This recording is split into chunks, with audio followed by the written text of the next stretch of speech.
কোনো এক গ্রামে বাস করত রুহি, তার বাবা ও তার ঠাকুমা। রুহির মা একটা কঠিন রোগে মারা যায়। তারপরই রুহির বাবা আরেকটা বিয়ে করে। সেই ঘরে একটা মেয়ে হয়। কিছুদিন আগে রুহির বাবাও মারা যান। তার সৎমা ও বোন সারা দিন রুহিকে খাটিয়ে মারে।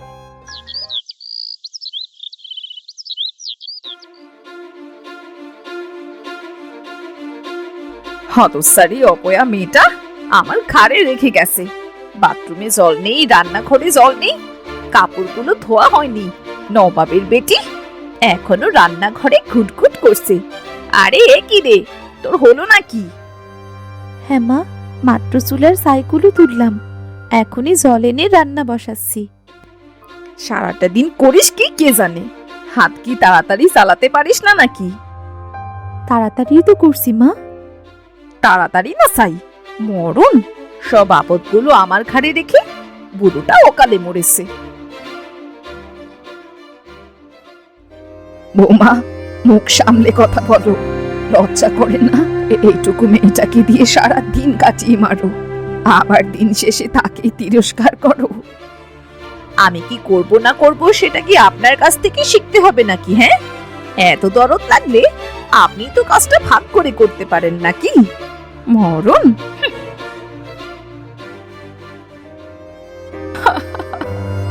কেন যে আমার মরণ হলো না, ওদের আগে আমার কেন মরণ হলো না? সৃষ্টিকর্তা এই দিন দেখার জন্য কি এখনো বাঁচিয়ে রেখেছেন? কারোর মৃত্যুর দরকার নেই, এই বাড়িতে শুধু আমিও কিছু। আমার মৃত্যু হলেই যেন সবার শান্তি। কেন যে সৃষ্টিকর্তা আমাকে রেখে বাবা মাকে নিয়ে গেল?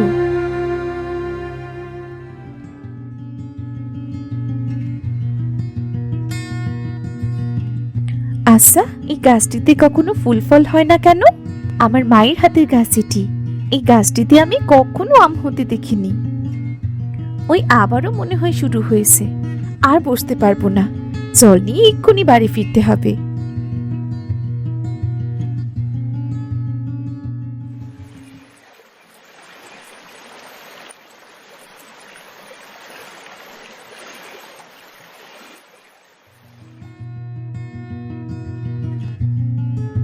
কিছু সময় পর রুহি নদী থেকে জল নিয়ে বাড়ি ফিরে এলো।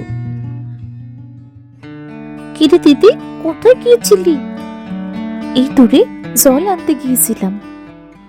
এই তোর আসার সময় হলো নাকি? আমার চা কই?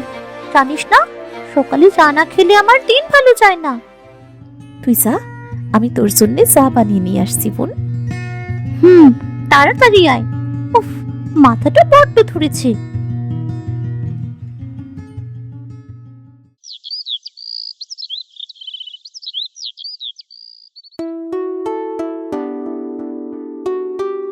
বোন, তোর চা। একটা চা করতে তোর এত সময় লাগে? ও না, খাবো না তোর চা। চা তো এখান থেকে চা। আরে কি হলো রে, কি ভাঙলি? সেই দিকে যাব না, সেই দিকে ভাঙা ভাঙি শব্দ। না, আর পারি না।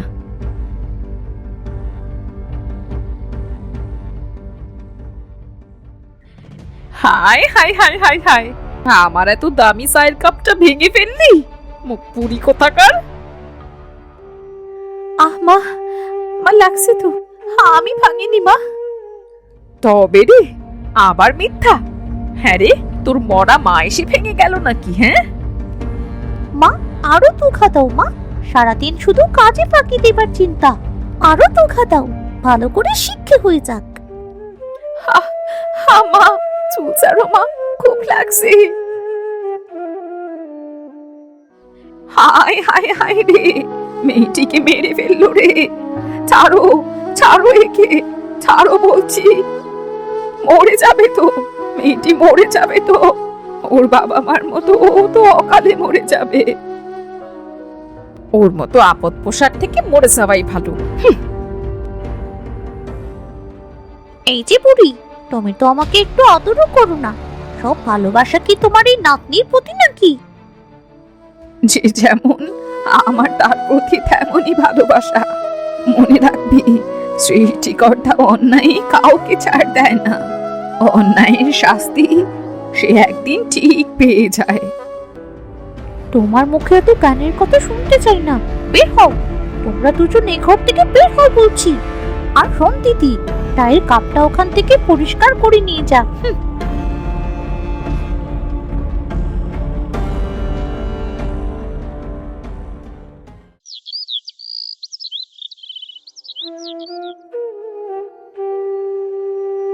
এই বাড়িতে আমার আর একটুও থাকতে মন চাইছে না।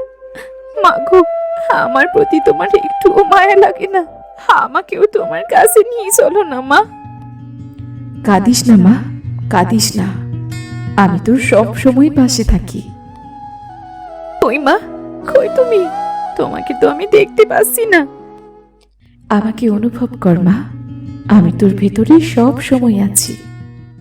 মাগো, আমারও তো মন চাই তোমার কোলে মাথা রেখে ঘুমাতে। আমাকেও তোমার সাথে নিয়ে যাও মা। এখানে আমি আর থাকবো না। এরা আমাকে খুব মারে, খুব বকে। আমি জানি মা, আমি সব জানি। চাইলে তো আর তোকে আমার কাছে আনতে পারি না। আমার লাগানো এই গাছটির দিকে তাকিয়ে দেখ, গাছটি কেমন শুকিয়ে গেছে দেখেছিস? হ্যাঁ, তাই তো। আজ থেকে নিয়ম করে দুবেলা জল দিস গাছটিতে। আবার আগের মতো তরতাজা হয়ে উঠবে, ফুল দেবে, ফল দেবে, তোর সাথে গল্প করবে। এর নিচে ঘুমালে মনে হবে তুই আমার কোলে মাথা রেখে ঘুমিয়ে আছিস। একা একা কার সাথে কথা বলছিস দিদি ভাই? ঠাকুমা, ও ঠাকুমা, আমি আমার মায়ের সাথে কথা বলছিলাম খুব। পাগলি মেয়ে, সারাদিন তো এই গাছের নিচেই কাটালি। চল বাড়ি চল এবার। না ঠাকুমা, বাড়িতে আমার একটুও ভাল লাগে না। এখানে বসো না আমার সাথে। আচ্ছা ঠাকুমা, এই আম গাছটি আমার মা লাগিয়েছিল, তাই না? হ্যাঁ রে দিদি ভাই, এই আম গাছটি তোর মাই লাগিয়েছিল। তোর মায়ের গাছটিকে খুব যত্ন করত। গাছটি দেখতে দেখতে ডালপালা মেলে কত বড় হয়ে গেল, আর কত যে আম ধরলো গাছটিতে। কিন্তু দেখ, তোর মা মারা যাবার সাথে সাথে গাছটিও কেমন ঝিমিয়ে পড়লো। কত ভালো ছিল সেই সব দিনগুলো। এই দেখো, আবারও কাঁদে। চল এবার মুখে কিছু দিবি। সকালটা ধরে তো কিচ্ছুটি খাসনি।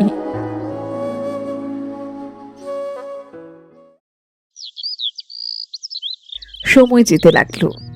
রুহির রোজ নিয়ম করে গাছের গোড়ায় দুবেলা জল দিতে লাগলো। কিছুক্ষণের ভেতর গাছটি যেন তার প্রাণ ফিরে পেল। একদিন যখন রুহি গাছে জল দিচ্ছিল, তুই আবার আগের মতো গাছে ফল দে আম গাছ। আমি তোর গাছের আম খাবো, তোর ছায়ায় ঘুমাবো। আমার মা যেমনটি তোকে যত্ন করতো, আমি তোকে সেভাবেই যত্ন করব। সত্যি সত্যি খুব শান্তি গাছের নিচে। মনে হচ্ছে পরম যত্নে কেউ আমার মাথায় হাত বুলিয়ে দিচ্ছে।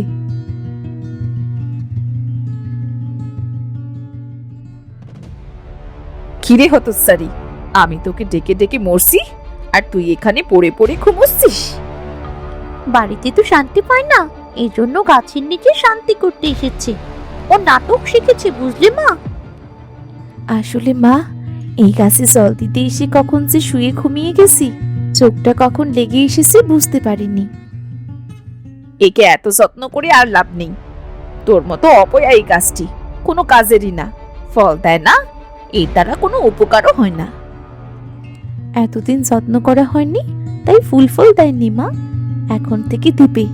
দেখেছো গাছের চেহারাটা কত সুন্দর হয়েছে। হ্যাঁ, হয়েছে হয়েছে, তোর মতো পোড়ামুখী। এই গাছটি মা কেটে ফেলবে। বাড়িতে জ্বালানি নেই, গাছ কেটে জ্বালানি বের করবে।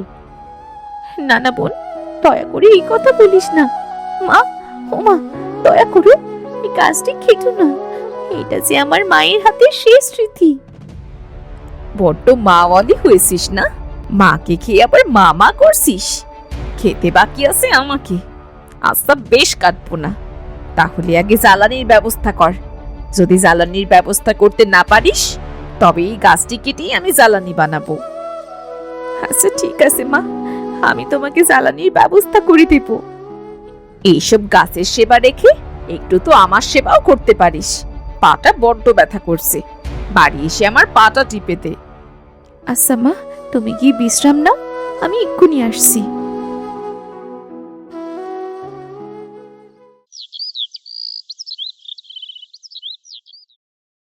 কিরে, তোর গায়ে কি কোনো জোর নেই নাকি? এত খাস তবুও মনে হচ্ছে কোনো জোর নেই। হাড়ে খাস বাড়ে রাখিস নাকি রে? হ্যাঁ বৌমা, মেয়েটিকে তো খুব খেতে দাও। সেই তো তোমাদের এটো খাবার, পচা বাসি ভাত, এগুলো খেয়েই দিন পার করে। আহ, যা এখান থেকে, তোর আর পা টিপতে হবে না। এইটুকু করে খুব উপকার করবি আমার। ওই বুড়ি পিছু পিছু এমনি চলে আসে। কি বলছো কি মা? ঠাকুমা তো তোমার মা হয়, মাকে সম্মান করতে হয়। হতসারা অপয়া পোড়ামুখী, কাকে কি করতে হবে তা তোর থেকে শিখতে হবে নাকি রে?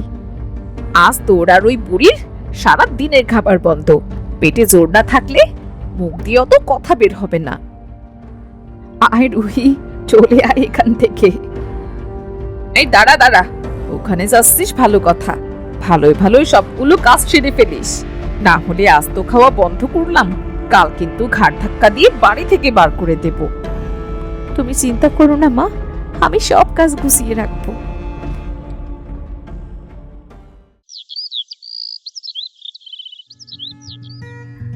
দাঁড়া দিদি ভাই, একটু পরে কাজ কর, আগে তুই আমার ঘরে আয় তো। বস এখানে। ইস, মুখটা একদম শুকিয়ে গেছে। তোর খিদে পেয়েছে তাই না রে দিদি ভাই? না না ঠাকুমা, আমার খিদে পায়নি। এই নে, এই পেয়ারাটা খা, শিবুর মা আমাকে খেতে দিয়েছিল। না না ঠাকুমা, তুমি খাও, আমার খিদে নেই। হঠাৎ কবে মৃত্যু হবে সেটা তো নিজেই জানি না রে দিদি ভাই। তুই এই কানের দুল জোড়া তোর কাছে রেখে দিস, এইটা তোর মায়ের শেষ স্মৃতি। মায়ের কানের দুল? হ্যাঁ রে দিদি ভাই, ভেবেছিলাম তোর বিয়েতে নিজ হাতে পরিয়ে দেব, কিন্তু শরীরটা দিন দিন বড্ড খারাপ লাগছে, তাই কখন কি হয় কে জানে। না না ঠাকুমা, এইভাবে বলো না, তুমি মরলে আমার কি হবে বলো তো? এমন সময় কমলা ও রত্না বুড়ির ঘরে এলো। তোর আর কি হবে, তোর ঠাকুমা মরলেই তোকে চিতায় উঠাবে। পোড়ামুখী, দেখ কানের জোড়া আমাকে দে। এ কি বৌমা, কানের জোড়া ওর কাছে দাও বলছি, ওটা ওর মায়ের কানের দুল। ঠাকুমা, তুমি সবসময় ওকে বেশি যত্ন করো, আমার একটু যত্নও করো না। তোকে যত্ন করার জন্য তো তোর মাই আছে, আর এই বেচারিকে দেখার মতো, ওকে দেখার মতো কেউ নেই। তোদের কাছে কতটা অবহেলা অনাদরে আছে সেটা আমি ছাড়া আর কে জানে। আমি ছাড়া যে ওকে আদর করার মতো আর কেউ নেই, সে আমি বুঝি। মা চলো তো, এখান থেকে চলো। এই কানের জোড়া আজ থেকে আমার, সব যদি ওকেই দেবে তাহলে আমাকে কি দেবে শুনি? নিস না, কানের জোড়াগুলো নিস না, এগুলো দিয়ে যা। থাক ঠাকুমা, যেটা আমার না সেটা হাজার চেষ্টা করলেও আমার হবে না। পারলাম না, তোকে কিছুই দিতে পারলাম না, তোর কপালে কিচ্ছু নেই। রুহি কাঁদতে কাঁদতে বুড়ির ঘর থেকে বেরিয়ে সেই আম গাছের নিচে গিয়ে বসলো। মাগো, তুমি আমার কথা শুনতে পাচ্ছ? তুমি যে বলেছিলে ধৈর্য ধরতে, একদিন ঠিক সুখের দেখা পাবো, কিন্তু কবে মা, কবে আসবে সেই সুখের দিন বলো তো? তোমার সেই সুখের দিন চলে এসেছে বন্ধু। তুমি আমার কাছে জল দিয়ে আমাকে পুনরায় জীবিত করেছো, তোমার মায়ের হাত থেকে আমাকে বাঁচিয়েছো। তোমার এই দুঃখের দিনে আমি তোমার পাশে থাকবো বন্ধু। তুমি তুমি কথা বলছো? মা বলেছিল তোমাকে যদি আবারও বাঁচিয়ে তুলি তবে তুমি আমার সাথে কথা বলবে, তখন আমার সব দুঃখ দূর হবে। মায়ের কথা সত্যি হয়েছে। হ্যাঁ বন্ধু, আজ থেকে তোমার সব দুঃখ দূর হবে, আর কোনো দুঃখ কষ্টের ছাপ তোমার জীবনে লাগতেই দেব না। দুঃখে স্যার জীবন গড়া, তার পিছু থেকে কিভাবে দুঃখ সরে যাবে? বাদ দাও পিছনের কথা, এবার শুধু সামনে কি হয় সেটাই দেখতে থাকো। এত আম, এসব তোমার জন্য। নাও, এবার আম গাছের মিষ্টি আম খেয়ে বলো তো কেমন খেতে। খুব সুন্দর, একদম তোমার মতো। তোমাকে আজ সারাদিন না খেয়ে থাকতে হবে না। এবার যাও যাও তোমার বাড়ি। কি দেখো, উঠোন ভর্তি জ্বালানি।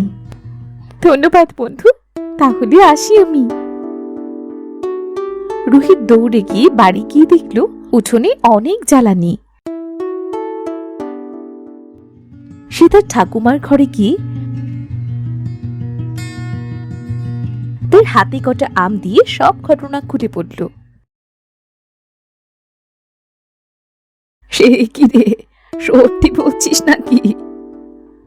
হ্যাঁ গো ঠাকুমা, আমি সত্যি বলছি। বিশ্বাস না হলে কি দেখেই এসো না। তাহলে তো একবার দেখতেই হচ্ছে।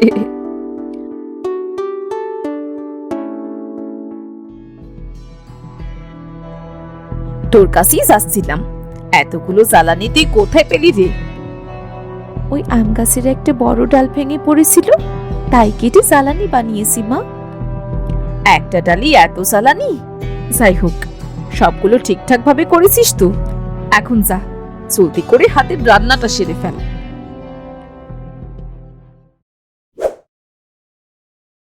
পরের দিন রুহি বাড়ির সমস্ত কাজ গুছিয়ে গাছের নিচে বসে গাছের সাথে কথা বলছিল। তোমাকে তো একটা জিনিস দেওয়াই হয়নি বন্ধু। কি জিনিস গো? এটা তো আমার মায়ের কানের দুল। এটা তোমার কাছে এলো কি করে? এটা তো ওরা আমার কাছ থেকে কেড়ে নিয়েছিল। হ্যাঁ, আর আমি সেটাই তোমাকে ফিরিয়ে দিলাম। তোমাকে অনেক ধন্যবাদ বন্ধু। নাও, এই খুশিতে আমার কাছে আম খাও। আর হ্যাঁ, তোমার ঠাকুমাকে দিতে ভুলো না যেন, খুব ভালো মানুষ তিনি। হ্যাঁ, ঠাকুমা খুব ভালো, তার জন্য মনে হয় আমি এখনো বেঁচে আছি। রুহি ও গাছ কথা বলছিল, আর এই সবকিছু তার বোন রত্না দূর থেকে দেখছিল। সে বাড়িতে ছুটে গিয়ে তার মাকে সব কথা খুলে পড়ল। কি বলছিসটা কি? চল তো গিয়ে দেখে আসি। কি রে হতস্তারা মেয়ে, গাছের কাছে এসে রোজ রোজ এত সময় নষ্ট করিস কেন? এখন বুঝলাম, বাড়িতে তোর কোনো কাজ থাকে না নাকি? হ্যাঁ, আমি তো সব কাজ করেই এসেছি মা। হ্যাঁ, রাজ্যের সব কাজ করে আমায় উদ্ধার করেছো। হ্যাঁ রে অপয়ামি, তোর এই কানের দুল আবার তুই কোথায় পেলি? নিশ্চয়ই তুই চুরি করেছিস। না না মা, আমি চুরি করিনি। আর কোনোদিন যদি এই দুলে হাত দিতে দেখেছি না, তবে তোর হাত দুটোই আমি ভেঙে ফেলবো। হ্যাঁ রে রত্না, আয় তো, দুল চোরা তোকে পরিয়ে দিই, যেন এই চোর মেয়েটি আর নিতে না পারে। কমলা কানের দুলজোড়া রত্নাকে পরাতে সেটি সাপে পরিণত হলো। মা, সাপ, এই তুমি আমায় কি পড়ালে মা? ওরে বাবারে, এই হতচ্ছাড়া শয়তান মেয়ে, কি করেছিস বল? কি জাদু করেছিস? আমার মেয়ের কানে সাপ এলো কোথা থেকে? সব তোমাদের মনের পাপ। আজ তোর কোল শূন্য করে বোঝাবো কষ্ট কাকে বলে। কত করে বললাম ডুলটি নিও না, শুনলে না তো? দেখো এবার কি হয়। এটা তো হবারই ছিল। ওরে রুহি, আমায় ক্ষমা করে দে মা, আমার মেয়েটি। গাছ, গাছ ক্ষমা করে দাও, ক্ষমা করো, আমি দুলটি এক্ষুনি দিয়ে দিচ্ছি। তুই এই সহজ সরল মেয়েটির উপর যে নির্যাতন করেছিস, আজ তুই কোনো ক্ষমা নেই। ক্ষমা করো বন্ধু, ক্ষমা করো। এদের ছাড়া আমার কেউ নেই। মেরো না আমার বোনকে। আচ্ছা ঠিক আছে, আজকের মতো তোমাদের জন্য একে ছেড়ে দিলাম, কিন্তু এরপর যদি কোনো অন্যায় দেখি, তবে সেদিন আর এদের কোনো ক্ষমা করব না। দিদি, তুই আমায় ক্ষমা করে দে দিদি। আমি এতদিন তোর সাথে অনেক অন্যায় করেছি। পাগল বোন আমার, তুই যে আমার আপন ছোট বোন, আর ছোট বোনেরা তো ভুল করতেই পারে। আজ থেকে আমার 2 মেয়ে, আমি আর কোনোদিনও তোদের 2 বোনকে আলাদা নজরে দেখবো না। হায় মা, আমার বুকে আয়। আজ থেকে আমার মায়ের শূন্যতা দূর হলো। গাছ বন্ধু, তোমাকে অনেক অনেক ধন্যবাদ। এতদিন আমি শুধু এইটুকুই শান্তি চেয়েছিলাম, এবার যেন আমি মরেও শান্তি পাবো।